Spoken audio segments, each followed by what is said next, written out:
साथियों, ये संविधान यूं ही ऐसा नहीं बना। मैं आपको चंद बातें संविधान के बारे में बताऊंगा। थोड़ा सा समय लगेगा, इसीलिए पहले तो हम जानना पड़ेगा कितनी मेहनत संविधान बनाने के लिए, तैयार करने के लिए कांग्रेस पार्टी ने अपना समय दिया और इसको बनाने के लिए डॉक्टर बाबा साहब अंबेडकर ने किस ढंग से उन्होंने अपना योगदान दिया, ये समझना इसलिए जरूरी है कि बहुत से लोग ये समझते हैं कि संविधान बड़े आसानी से बना है। संविधान आसानी से नहीं बना। संविधान एक कॉन्स्टिट्यूएंट असेंबली में जो लोग थे वो रात दिन चर्चा करके हर क्लॉज बाय क्लॉज उसके ऊपर चर्चा करने के बाद बाबा साहब अंबेडकर हर क्लॉज का उत्तर देते गए, तब यह संविधान अच्छा बना। लेकिन इतने अच्छे बनने के बाद चंद लोग संविधान की तारीफ तो करते हैं और संविधान की तारीफ ऊपर करते हैं, उसको नमन करते हैं और इतनी भाव भक्ति बाहर दिखाते हैं, उतना ही संविधान को वो अंदर से काट दे रहे हैं। कि 18वीं लोकसभा का चुनाव संविधान को बचाने के लिए राहुल गांधी जी के नेतृत्व में चला और सबसे कामयाबी हमको जो मिली इस संविधान बचाने के लिए, उनका एक भारत जोड़ो यात्रा और दूसरा लोकतंत्र को बचाने के लिए सभी SC, STs, backwards, minorities, intellectuals ये सब आगे आ गए। इसीलिए हम मोदी जी को रोक पाए, नहीं तो मोदी जी डिक्टेटर बनते थे। आज उनको मेजॉरिटी नहीं है, वो माइनॉरिटी गवर्नमेंट है आज की। एक टांग उन्होंने टीडीपी चंद्रबाबू नायडू की लगा ली है, एक टांग उन्होंने हमारे बिहार के चीफ मिनिस्टर, क्या नाम,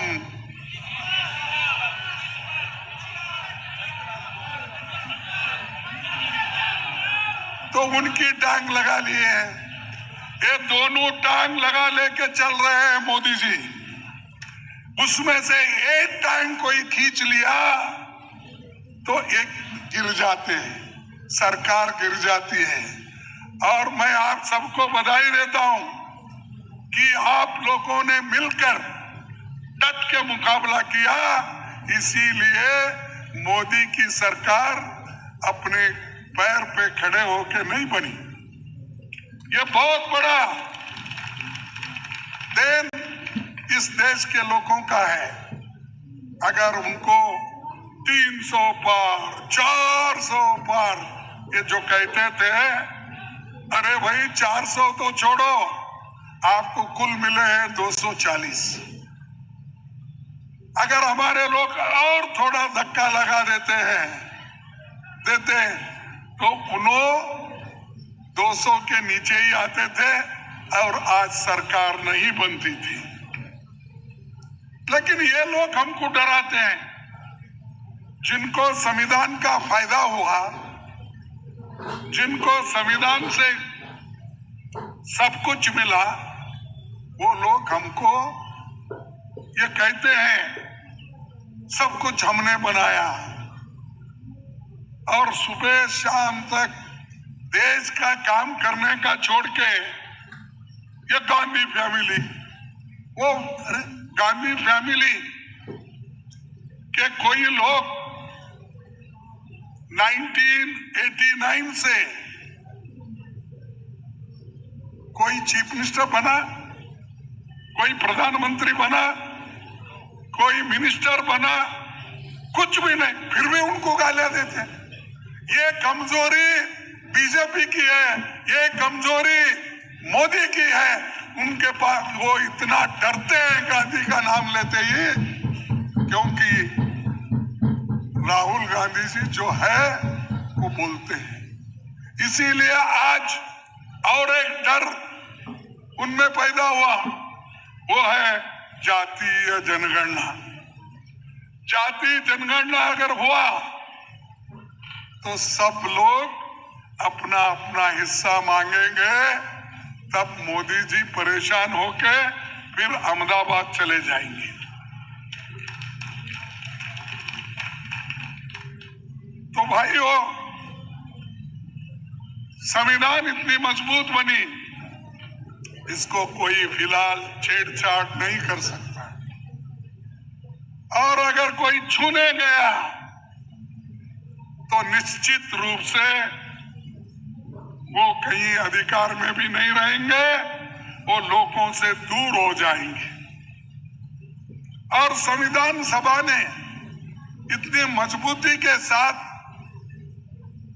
ये संविधान बनाई, जिसमें स्वतंत्रता, समानता, न्याय, मानवीय गरिमा, लोकतंत्र के मूल्य है। वे आजादी के लड़ाई में लड़ रहे थे। आज जो संविधान कमजोर कर रहे हैं, इनके पुरखे अंग्रेजी पुलिस के इन्फॉर्मर थे। ये लड़ाई तो नहीं लड़े, आजादी की लड़ाई नहीं लड़े, ये सिर्फ सरकारी नौकरी ढूंढते हुए फिर रहे थे। सब वही ठीक है भाई, मैं मेरी भाषा में बोल रहा हूं, तुम तुम्हारी भाषा में बोल रहे, तो फिर रहे थे। कोई क्लर्क की नौकरी ढूंढ रहा था, कोई पुलिस की नौकरी ढूंढ रहा था, चंद लोग आर्मी में जाकर वहां पर वो लोग ब्रिटिश को मदद करना चाहते थे। तो इनका काम सिर्फ ब्रिटिश को मदद करना था, और कांग्रेस के लोगों को देश के आजादी के लिए लड़ते हुए रास्ते पे उतरे थे। यह हमारा देन है, यह हम आजादी के लिए लड़े और आजादी हासिल की। और जो आदमी आजादी के लिए लड़ा, उसके ऊपर गोली चलाने वाले कौन है? महात्मा गांधी जी के सीने में गोली मारने वाले लोग कौन हैं? अरे ये लोग, और ये लोग बोलते हैं कि संविधान को नमन करते हैं और हमने आजादी, एकता, क्या क्या की भाषा बोलते हैं। अरे भाई, अगर आप सही देश में एकता चाहते हैं तो आप मिल के काम करो, प्रेम से काम करो, नफरत छोड़ो। जैसा कि राहुल जी ने कहा था कि नफरत के बाजार में मोहब्बत की दुकान, अरे वो करो। लेकिन मोदी जी हमेशा नफरत फैलाने की बात करते हैं और दूसरों को कहते हैं कि कांग्रेस वाले ये नफरत फैलाते हैं, कांग्रेस वाले एकता नहीं चाहते। अरे हम तो देश को एक बनाने के लिए ही संविधान बनाया, सबको समान हक देने के लिए एक संविधान बनाया। एक जमाने में ये लोग अपना स्त्रियों को, महिलाओं को वोटिंग अधिकार देना नहीं चाहते थे। और आप अगर मनुस्मृति पढ़ेंगे, उसमें शूद्र और महिला को कोई अधिकार नहीं था। और बोलते थे, अरे वो तो तांडन के अवतारी है, क्या है ऐसा, ये बोलते थे, उनको नहीं देते थे। लेकिन संविधान महिलाओं को अधिकार दिया, 18 साल के ऊपर के बच्चों को अधिकार दिया, और सब लोगों को अडल्ट फ्रेंचाइज का हक देकर आज इस देश का आजादी और देश का जो आज ये बना, सरकार बना है, इस तत्वों के ऊपर बना है, सबको साथ लेके बना है। इनके स्लोगन सिर्फ 2 है, सबका साथ, सबका विकास, बाकियों का सत्यानाश। हाँ, क्योंकि अरे महिलाओं को वोट हम दे रहे हैं, और तुम 3000 4000 साल के बाद अगर करते हो, उसमें तो कुछ नहीं है, ना शूद्र को नहीं है, ना बैकवर्ड को नहीं है, ना महिला को नहीं है। फिर ये कैसी समानता तुम्हारी थी? और जब मैं पार्लियामेंट में बहुत सी बातें सुनता हूँ और बाहर में जब सुनता हूँ, समानता की बात करते हैं, देश को एक रखना है, क्या हम तोड़ना चाहते हैं? अरे देश को एक रखने के लिए तो इंदिरा गांधी जी अपनी जान दी क्या नहीं? हमारे राजीव गांधी जी, उनका कुर्बानी हुआ, उन्होंने जान दिया कई के लिए, देश एक रखने के लिए। और आपके पास कौन दिया? आपके बीजेपी में और आपके जो लोग हैं आरएसएस के, ये लोग देश के लिए इनकी कुछ देर नहीं है। और देश के लिए इनके घर में एक छोटा सा कोई, मैं अगर बोलूं तो वही बहुत बड़ा बात हो जाएगा। कोई मरा भी नहीं है, देश के लिए कोई मरा नहीं है। अरे यहाँ तो लाखों लोग सड़क पर आकर गोलियां खाए, अपना घर छोड़े, बीवी बच्चों को छोड़ के आकर आजादी के लिए लड़े। और आप जो कुर्सी पे बैठे ना, वो हमारी देन है, हम और हमारे संविधान की। और हमको ही बोलते हो कि क्या किया कांग्रेस ने, पहले 70 साल में क्या किया बोलते थे, हम छोड़ दिए। 55 साल में क्या किए, ये बात बोलते हैं। अरे हमने तो बहुत कुछ किया, तुम आए लूट के खा रहे हो, अदानी अंबानी ऐसे लोगों को दे रहे हो। और ये लोग कभी देश के लिए सोचे नहीं, सिर्फ मोदी उनके लिए सोचे, मोदी उनके लिए सोचे, उन्होंने मोदी के लिए सोचे। ये बात मैं इसलिए कह रहा हूं कि परसों के चुनाव में अदानी का बहुत बड़ा हाथ था महाराष्ट्र में उधर, क्योंकि संपत्ति इतनी जमाई उन्होंने, जमाई बोलने के बजाय मैं ये बोलूंगा, संपत्ति मोदी जी ने उनको इतना दिया है, वो उसको हजम नहीं हो रहा, वो इलेक्शन में बांट रहा है बीजेपी की तरफ से। इसीलिए भाइयों, इनको कोई कॉन्स्टिट्यूशन वैल्यूज नहीं, ये इनके पास इंस्टीट्यूशनल इंटीग्रिटी नहीं है, फेडरल कैरेक्टर नहीं है। और जो भी कुछ संविधान में बाबा साहब ने किया और जो कॉन्स्टिट्यूंट असेंबली के मेंबरों ने किया, वो एक एक करके तोड़ रहे हैं।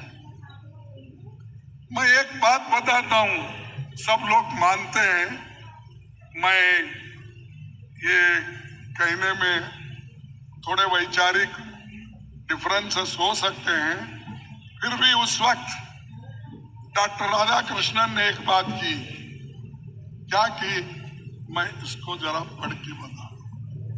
संविधान को इस महान देश में बसने वाले सभी समुदाय के अधिकारों का सम्मान करना होगा, चाहे हिंदू हो या मुसलमान, राजा हो या किसान। हमारी वंश परंपरा प्रमाणित करती है कि हमारी राष्ट्रीयता एक है, जीवन पद्धति एक है, हमारी एक ही संस्कृति है जो हिंदू मुसलमानों दोनों में ही है।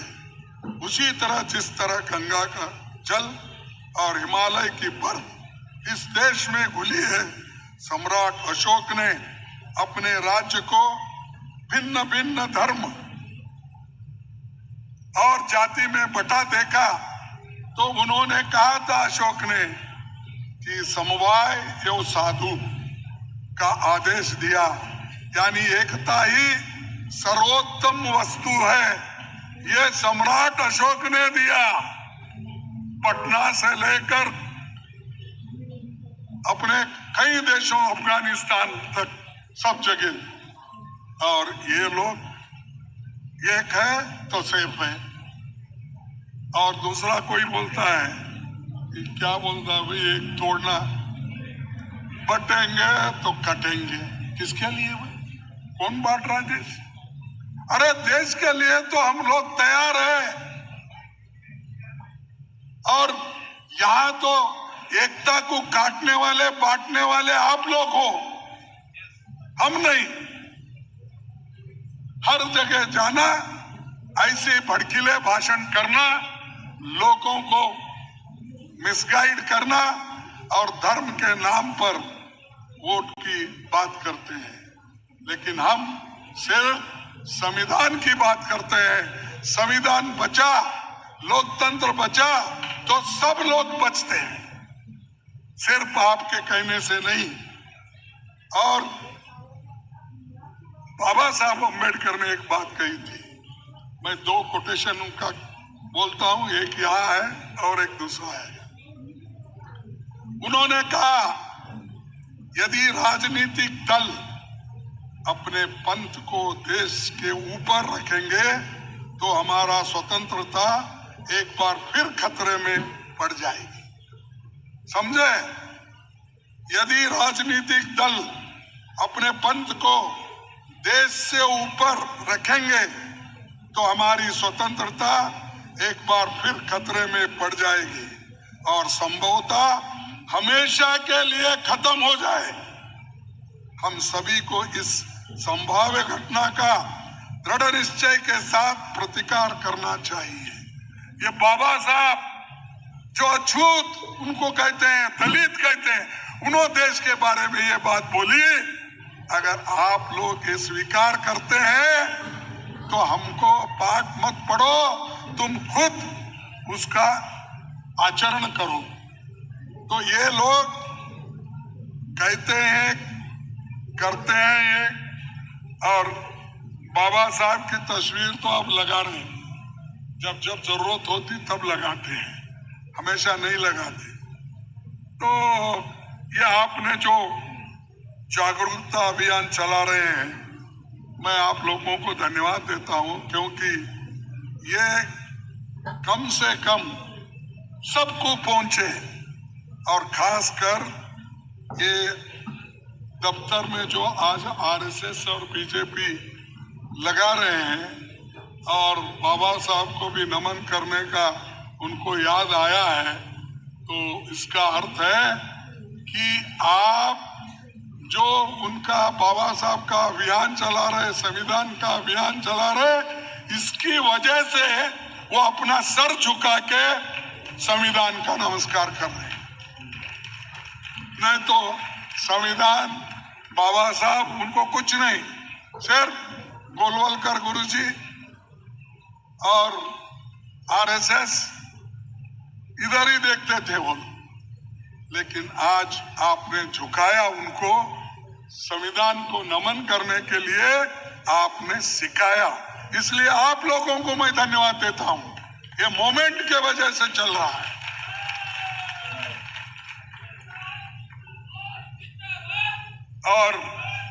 और एक बात, संविधान के बारे में तो वो वहां यहां बोलते हैं, लेकिन जिस वक्त संविधान बनी और संविधान का अडॉप्शन हुआ, उस वक्त क्या कहा आरएसएस ने? संविधान वेस्टर्न सभ्यता के अनुसार है, इसे मनुस्मृति पर आधारित होना चाहिए। फिर एक बार पढ़ो, आरएसएस ने कहा था संविधान वेस्टर्न सभ्यता के अनुसार है, इसे मनुस्मृति पर आधारित होना चाहिए। ये लोग उस वक्त कहे। आज मुझे अजब ताजुब लगा। मैं किसी भाषा का क्रिटिसाइज नहीं करता, हर भाषा के लिए हम लोग सम्मान करते हैं, लेकिन आज हमको और राहुल गांधी जी के हाथ में संस्कृत का कॉन्स्टिट्यूशन मिला। कॉन्स्टिट्यूशन संस्कृत में बना। अरे भाई, आपका मनुस्मृति तो यह कहता है कि अगर अछूत लोग, गरीब लोग, दलित लोग संस्कृत पढ़े या उसका उच्चारण किए, उनका जीव काटो। यह है क्या? नहीं, आप देख लो, उनका जीव काटो। अगर सुने संस्कृत तो उसके कान में शीशा डालो गरम करके। अरे ये उसमें लिखा, वो लाके हमको बता रहे। अरे संविधान जो बाबा साहब अंबेडकर ने बनाया है, सरल और सब कुछ समझने वाली, वो जनता के सामने रखो। आप हमारे डायस पे बैठे थे हम लोग, उसमें कितने लोगों को संस्कृत आता था मुझे मालूम नहीं। तो ऐसी चीजें लाते हो और ये लोगों को, और इसका आरएसएस के जो एक पेपर है ऑर्गेनाइजर, 30 नवंबर 1949 को अपने एडिटोरियल इसमें लिखा। क्या लिखा? संविधान आने के बाद यह लिखा, भारत के इस नए संविधान की सबसे बुरी बात यह है कि इसमें भारतीय कुछ भी नहीं है। अगर इसमें भारतीय कुछ भी नहीं है तो मोदी जी, आपके लोग ने जो कहा, तो आप से संविधान दिवस क्यों मना रहे हो? भारत के इस नए संविधान की सबसे बुरी बात यह है कि इसमें भारतीय कुछ भी नहीं है। प्राचीन भारत के अद्भुत संवैधानिक विकास के बारे में इसमें कोई जिक्र ही नहीं है। और ये मनुस्मृति के जो आज तक मनुस्मृति में दर्ज मनु के कानून दुनिया की प्रशंसा के कारण है, क्योंकि इनको मंदिर के बाहर रखो, घर के बाहर रखो, पानी पीने से दूर रखो, शिक्षण से वंचित करो, ये था। तो ये कहते हैं आरएसएस के लोग अपने ऑर्गेनाइजर पेपर में लिखते हैं, कानून दुनिया की प्रशंसा का कारण है और वे स्वयं स्फूर्तित, आज्ञाकारित और अनुरूपता पैदा करते हैं। हमारे संवैधानिक विशेषज्ञों के लिए ये सब निरर्थक है। तो जो संविधान का अपमान करते हुए और मनुस्मृति का वो उसकी स्तुति करते हैं, क्या ये लोगों को मानना चाहिए? ये लोग ढोंगी है, इसी से बताता है। और बड़ी बड़ी भाषण तो करते हैं हमारे प्राइम मिनिस्टर, पर इसका खंडन क्यों नहीं करते? ये अच्छा नहीं है। और आरएसएस को बोलना चाहिए, हमारे लोग गलती किए, मैं इसमें हिस्सा नहीं लेता। मैं सिर्फ बाबा साहब अम्बेडकर का भक्त हूं, उसी को मैं विश्वास में रखकर काम कर रहा हूं।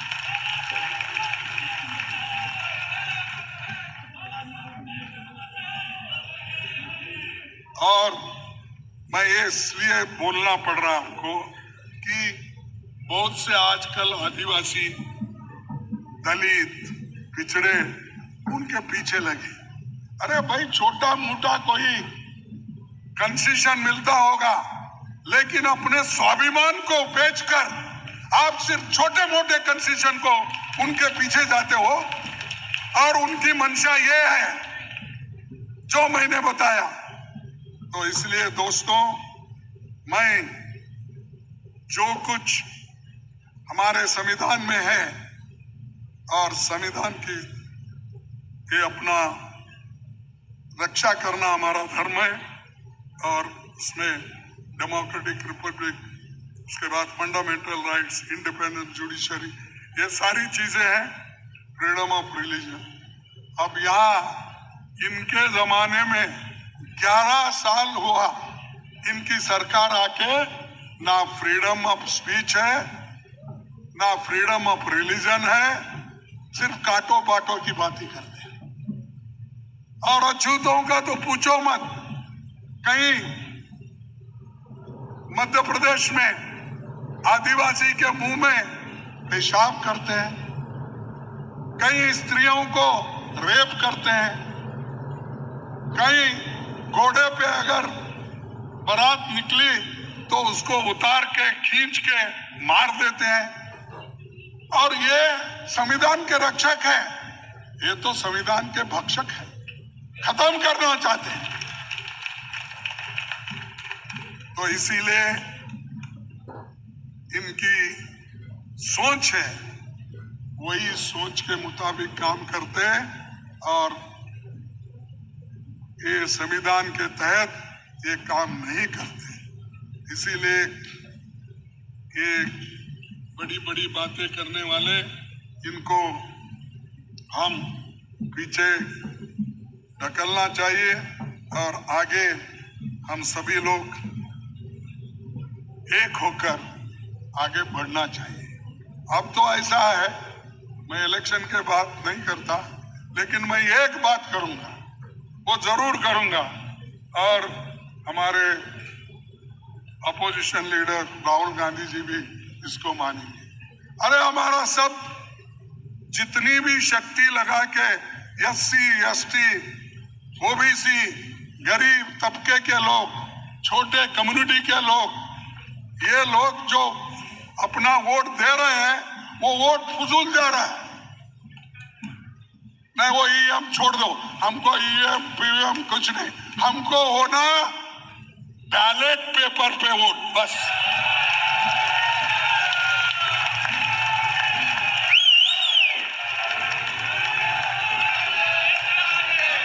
उनको वो मशीन उनके घर में तो रख लेने दो, या मोदी साहब के घर में रहने दो, या शाह के घर में रहने दो।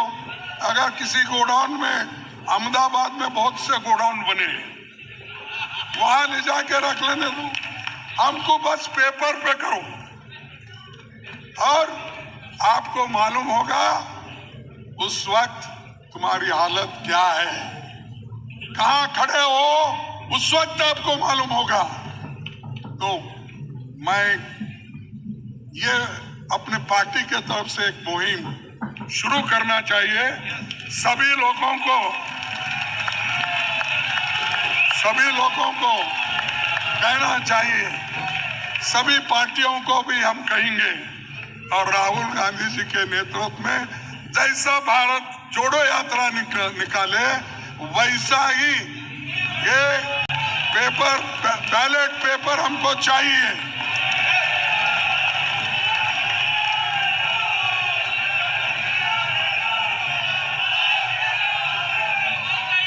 अब आखिरी 2-3 बातें मैं आपको कह के मैं खत्म करता हूं।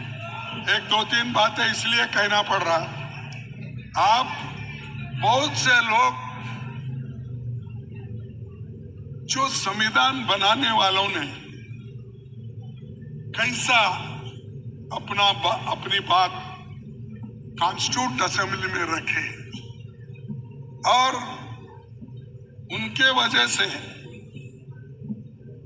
आज हमको जो हक मिला है तो वो सोचना जरूरी है। डॉक्टर बाबा साहब अंबेडकर ने ये कहा था, I came into the Constituent Assembly with no greater aspiration than to safeguard the interest of the scheduled caste, scheduled tribes. I had not the remotest idea that I would be called upon to undertake more responsible functions. I was therefore greatly surprised when the Assembly elected me to the drafting committee. ये बाबा साहब के word है। कौन elect किए? Constituent assembly ने elect किया, जिसमें कांग्रेस की बहुमत थी और कांग्रेस के वजह से बनी। I was more than surprised when drafting committee elected me to be its chairman. There were in the drafting committee many competent people. I am grateful to the Constituent Assembly and the drafting committee for reposing in me so much trust and confidence, and to have chosen me as their instrument and given me this opportunity of serving the country. ये बाबा साहब अंबेडकर ने बोला, वहाँ एक member के नाते वो जाना चाहते थे, लेकिन उनके विचारों को देखकर उनको ड्राफ्टिंग कमेटी का चेयरमैन कांग्रेस ने बनाया। ये बोलना चाहिए, नहीं तो अकेले बाबा साहब अंबेडकर नहीं बनते थे। जो हम देवता उनको मानते हैं, वो देवता नहीं बन सकते थे, क्योंकि कांग्रेस ने सब कुछ मदद की और आज हमारा संविधान बना, और संविधान के वजह से हम सब लोग यहाँ वहाँ उधर इधर बैठ रहे हैं। अब हो सकता है, जैसा कि राहुल जी ने कहा कि बड़े बड़े हुद्दों पे तो हम नहीं हैं। अब बड़े बड़े हुद्दे कब मिलते हैं? जैसा इंदिरा गांधी जी की हुकूमत आएगी, जैसा हमारे पंडित जवाहरलाल नेहरू जी की हुकूमत थी, वैसा अगर फिर से आएगा आपके नेतृत्व में, तब ये सब कुछ बनेगा, तब कुछ बनेगा। नहीं तो हम कहने से नहीं होने वाला है, इसको लाना पड़ता है, और हम जरूर इसमें लाएंगे। और खास करके इस जो बातें मैं इसलिए रख रहा हूं, आप लोगों को ये मालूम होने दो, ये बाबा साहब ने इसलिए बहुत सी बातें कॉन्स्टिट्यूंट असेंबली में रखी, और उन्होंने ओपनली ये बात कही, और आगे उन्होंने कहा, the task of the drafting committee would have been a very difficult one if this Constituent Assembly has been merely a motley crowd and translated pavement without cement, a black stone here and a white stone there, is which each member or each group was a law unto itself. There would be nothing but a chaos.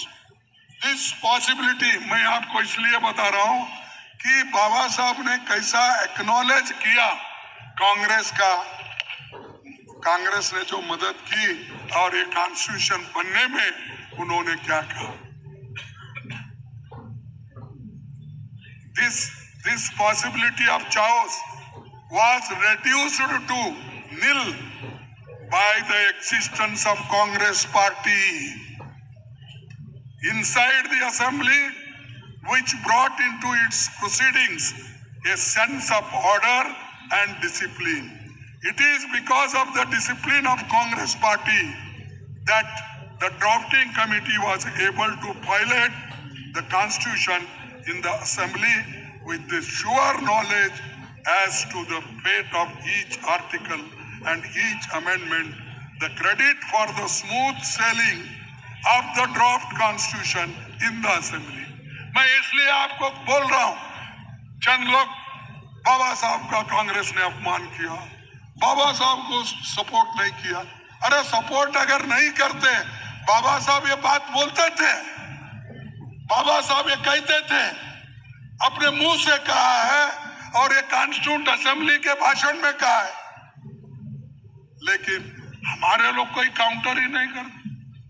मैं क्या बोलूं, counter इसलिए नहीं करते, डर के करते नहीं। अरे तुम्हारे हकूक के लिए जिस इंसान ने अपना पूरा जिंदगी दिया, उन्होंने जो कहा उसके बारे में भी आप नहीं बोलते। और कांग्रेस पार्टी जो इतना कुछ करी, उनको भी आज लोग सबको एक गुमराह कर रही है। भाइयों, मैं ज्यादा वक्त आपका लेना नहीं चाहता, क्योंकि बाबा साहब अम्बेडकर को इवन त्याग पत्र देने के बाद भी फिर उनको पार्लियामेंट में अगर किसी ने लाया, वो कांग्रेस ने लाया। डॉक्टर जय कुमार बॉम्बे के राज्यसभा मेंबर थे, उनको नेहरू जी ने कहा कि भाई डॉक्टर अंबेडकर को हमको सदन में लाना है, आप रिसिग्नेशन दो और आपके जगह पे डॉक्टर बाबा साहब अंबेडकर को लाएंगे। उन्होंने लाया और ये उन्होंने की।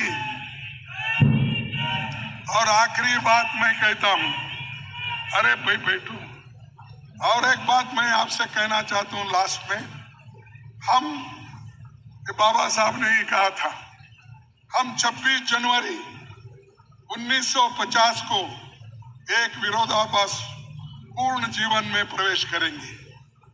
अगर हमने इसे ज्यादा वक्त तक नकारा तो हम अपने राजनीतिक लोकतंत्र को खतरे में डालेंगे। हमें जल्द से जल्द इन विरोधी तत्वों को हटाना है। कौन से विरोधी तत्व? ये मोदी के विरोधी तत्व, ये आरएसएस के विरोधी तत्व, ये बीजेपी के विरोधी तत्व। इसको हटाना है तो जल्द से जल्द संविधान में जो कुछ है उसको हम अनुष्ठान में लाना, तभी इस देश में जो असमानता है वो निकल सकती है। और इस राजनीतिक लोकतंत्र को उड़ा देंगे लोग अगर हमने नहीं किया तो, जिसका इस सभा ने इतनी मेहनत से निर्माण किया है। तो मैं आपको ये कहूंगा, ये लोग हमको बोलते हैं कि माइनॉरिटी का वो ये, भाई श्याम प्रसाद मुखर्जी खुद ही मुस्लिम लीग के सरकार में मंत्री रहे। उनके 3 लोग जो मुस्लिम लीग का एक सरकार बना, उसमें भी उनके 3 लोग थे बंगाल। और ये लोग अब हमको बोलते हैं जाति के ऊपर बांटने का। ये कभी नहीं होगा। और यहाँ धर्म के नाम से कोई कटेगा नहीं, कोई बटेगा नहीं। ये हम एक रहेंगे, एक होकर इस देश के हिफाजत के लिए हम लड़ेंगे।